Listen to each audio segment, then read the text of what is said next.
মাস হয়ে গেল উত্তর দমদম ঘুরছো, অলিগলি চষে ফেলছো। অনেস্টলি যদি বলো দীপশিতা ধর, উত্তর দমদমের হাওয়া কি বলছে? মানুষ পরিষেবা চান, মানুষ উন্নয়ন চান, মানুষ পরিবর্তন চান।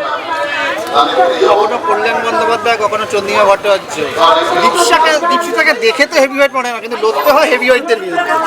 দীপশিতা হেভিওয়েট না, দীপশিতা যে রাজনীতি করে সেই রাজনীতিটা হেভিওয়েট। সেটা গরিব, খেটে খাওয়া, এই ভারতের, এই বাংলার বেশিরভাগ সাধারণ মানুষের কথা তারা বলে। তাই আমরা কোনো ব্যক্তির বিরুদ্ধে লড়ি না, আমরা একটা রাজনীতির বিরুদ্ধে আর একটা রাজনীতির লড়াই করি। উত্তর দমদমের মানুষ যদি তোমাকে আশীর্বাদ করে, বিধানসভা যদি যাও, প্রথম 5টা কাজ যেটা তোমার এই 1.5 মাস ঘুরে মনে হচ্ছে করা উচিত? প্রথম কাজ তো হচ্ছে এখানকার নিকাশি ব্যবস্থাকে ঢেলে সাজাতে হবে। মানুষ যে জমা জলের যে যন্ত্রণা ভোগ করেন, যে মশার যন্ত্রণা ভোগ করেন, সেটাকে ঠিক করতে হবে। আমাদের যে পুরো হাসপাতালে ডাক্তার নেই, বেড নেই, আছে খালি রেফার। আপনি অসুস্থ হয়ে যাবেন, আপনাকে রেফার করে দেওয়া হবে। পুরো হাসপাতাল যেটা মানুষের টাকায় তৈরি, পুরো হাসপাতালকে ঠিক করতে হবে। 3 নম্বর হলো আমার যে পুরো কর্মচারীরা রয়েছেন, যার মধ্যে সাফাই কর্মচারী রয়েছেন, যারা সঠিক সময় মাইনে পান না, 7-8 বছর হয়ে গেল ইনক্রিমেন্ট হয়নি, বোনাস পান না, স্থায়ী চাকরি নেই, তাদেরকে স্থায়ী চাকরি দিতে হবে। 4 নম্বর আমার বন্ধ স্কুল। আমার স্কুলগুলো যেখানে সাধারণ ছেলেমেয়েরা পড়তো, সেই স্কুলগুলো বন্ধ হয়ে যাচ্ছে, স্কুলগুলো খুলতে হবে।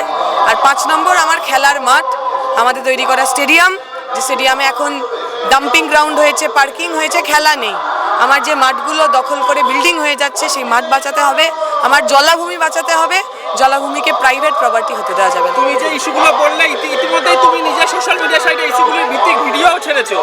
যদি তুমি যেত, তারপরে সত্যি এই কাজগুলো হবে তো? এমন তো হবে না যে দীপশিতার গাড়ির কাজটুকু নামানোর সময় নেই। আমরা তো আসলে এমন মানুষদের রাজনীতি করি না, পার্টি করি না, যারা আদিবাসীদের সঙ্গে নাচার সময় গ্লাভস পরেন, যারা নির্বাচনে হাত মেলানোর সময় গ্লাভস পরেন।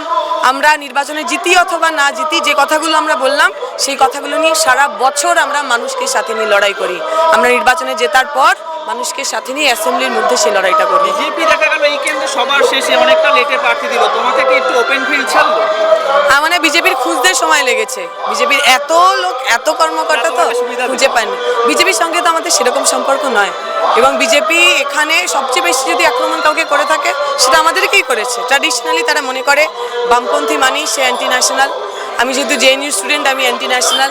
আমি উদ্বাস্তু পরিবারের মেয়ে, অতএব আমি অ্যান্টি ন্যাশনাল। বিজেপির বিরুদ্ধে আমাদের লড়াই, কিন্তু বিজেপির যে সাধারণ সমর্থকরা তৃণমূলকে টাইট দেওয়ার জন্য বিজেপিকে ভোট দিচ্ছে, আমরা তাদের বলবো বিজেপিকে দিয়ে হবে না, আমাদের সঙ্গে আসুন, আমরা একসাথে তৃণমূলকে টাইট দেবো। বিজেপি ভোট পেলে ভোট পাচ্ছে, আর তোমরা ভোট পেলে ভোট কাটুয়া কেন? সেটা বিজেপি বলতে পারবে, আমরা মনে করি না। আর যদি ওদের লজিকই বিশ্বাস করতে হয়, তাহলে 2016 সাল এই পুরো বিধানসভা নির্বাচনে বিজেপি যদি ভোট কাটুয়া না হতো, তাহলে তৃণমূল 2016তেই ta-ta bye bye goodbye হয়ে যেত। শেষ 2 লাইনে যদি উত্তর দমদমের মানুষের উদ্দেশ্যে কিছু বলতে চাই? আমাদের সঙ্গে থাকুন, আমরা পরিবর্তন আনবো। আমার আপনার সাধারণ মানুষের সরকার হবে, কোনো চোরের, ডাকাতের, দুর্নীতিবাজের, ঘুষখোরদের সরকার হবে না। সামনে আসুন, শুভেচ্ছা বিনিময় করুন প্রার্থীর সঙ্গে। আপনাদের আশীর্বাদ আগামী 29শে